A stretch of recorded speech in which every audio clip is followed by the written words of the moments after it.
Yours, JLB here, back with another installment of Season 2 of Animated Television History Tour. And today, we're gonna be visiting a few old friends of ours. That is, if you're familiar with the lineup of Warner Brothers characters. Specifically, we're gonna be talking about a show that was hosted by about one of them. Today, we're gonna be talking about The Bugs Bunny Show. And what was The Bugs Bunny Show?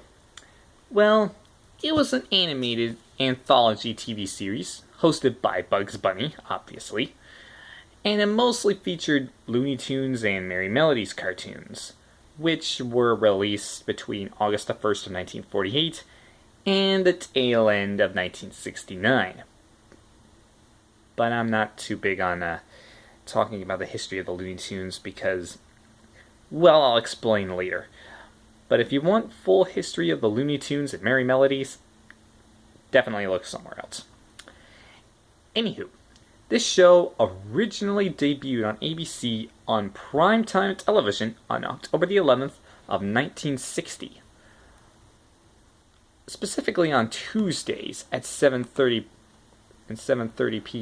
p.m. Eastern Time, under the sponsorship of General Foods, such as Post Cereal, Tang, the flavored soda drinks, whatever they are. But anyway, to have a little bit of newness to the show, as in a way to connect the shows together, there were some linking segments that were done for each episode by the Warner Brothers animation staff. Chuck Jones and Fritz Frayling produced, directed, and created the storyboards for the earliest of these, with Robert McKimson later taking over the position of director, while Jones and Frayling continued producing and writing. Now, the wraparound segments, which is the linking segments between the cartoons, although the original broadcasts of the show were in black and white, the wraparounds were produced in color, which was something that was fairly relatively new in television. Now, a total of about 52 episodes were made during this starting year. The theme song was called This Is It, written by Mac David and Jerry Livingston, and no relation to the Michael Jackson documentary film of the same name. The opening title sequence, animated by Frayling unit animator Jerry Chinicke, forgive me if I said that wrong, features both Bugs Bunny and his second in command, his second banana, if you will, a fellow by the name of Daffy Duck. I say second banana because he's not really as attended to as Bugs Bunny, and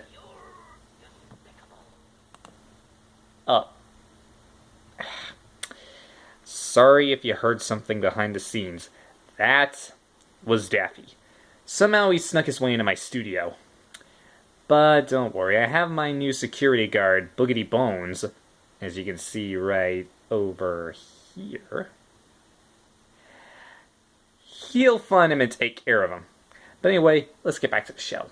Now, as I said before Daffy interrupted me,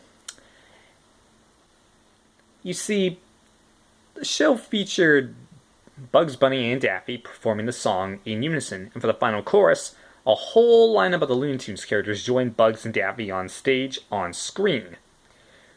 With the exception of Porky Pig, because he was absent in the procession. Now, this show was very beneficial to the Warner Brothers cartoon staff, as it allowed the studio to remain open despite the shrinking market for theatrical animated cartoons.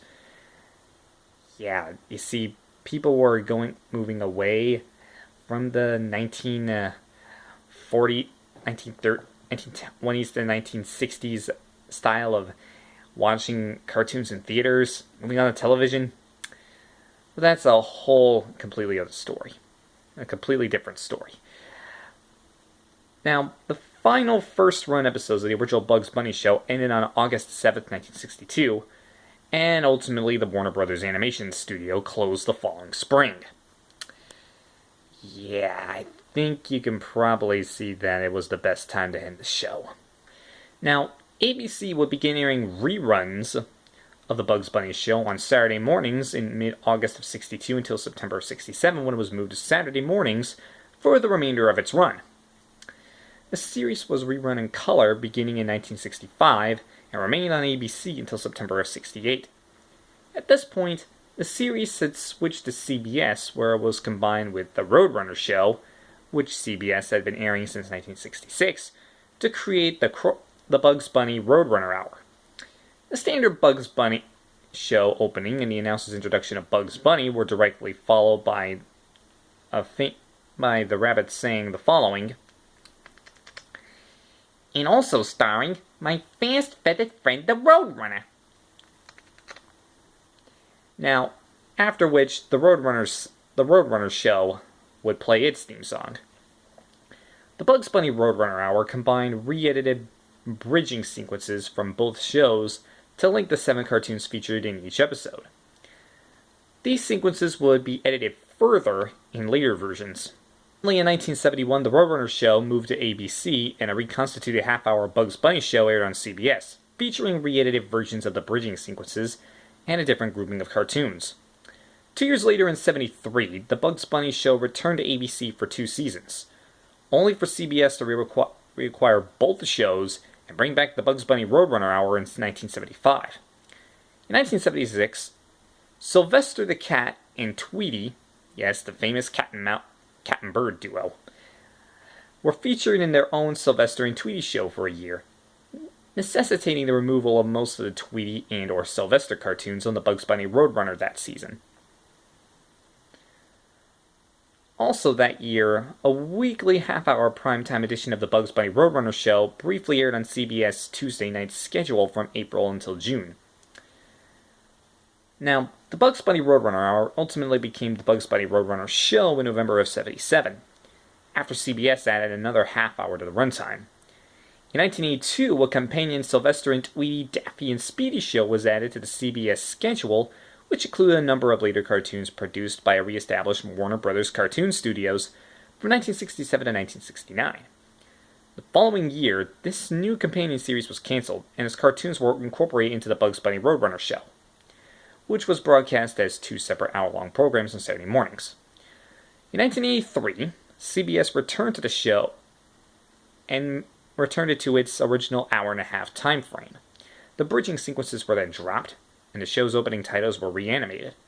The following year, the song "This Is It" was jettisoned altogether, and a new title sequence, created from clips of the cartoons, and a new theme song called It's Cartoon Gold, composed by Steve Zuckerman, with lyrics by John Clawritter, I believe his name is. Anyway, that new song introduced the show at the time. CBS gave up the rights to broadcast the Warner Brothers cartoons following the 1984-1985 television season. And as a result, the show moved back to ABC, where it became the Bugs Bunny Looney Tunes Comedy Hour. Cartoons featuring Tweety or Speedy Gonzales weren't broadcast on ABC during the 85-86 television series. Speedy Gonzales was not aired presumably due to possible Mexican stereotypes. The following year, however, Tweety cartoons were added to the program, which was reduced to half an hour, and renamed the Bugs Bunny and Tweety Show. Beginning with its 3rd season, the Bugs Bunny and Tweety Show was expanded to a full hour, and the original This Is It theme was reintroduced, accompanied by a newly animated introductory sequence. And another version of This Is It was done in 1992. Though the program didn't qualify for the educational informational designation, it nonetheless remained on Saturday mornings after the new designation debuted in 1996, one of the few non-E&I programs to survive the rule changes.